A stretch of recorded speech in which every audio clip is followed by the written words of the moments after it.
Kaktin ka jong oblay kaong kat ki bala pidiyang ya u hakito ul aibor banlong ki kon oblay u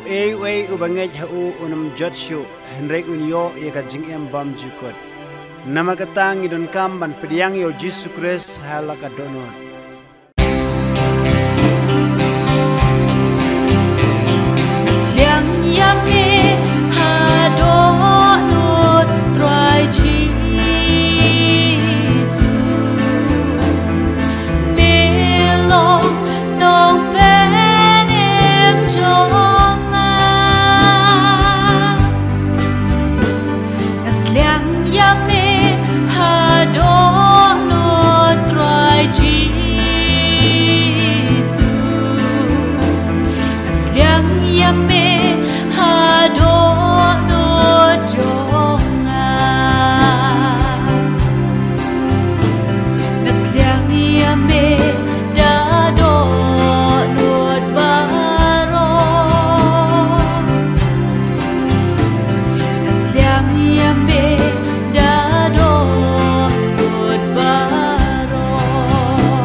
Aisha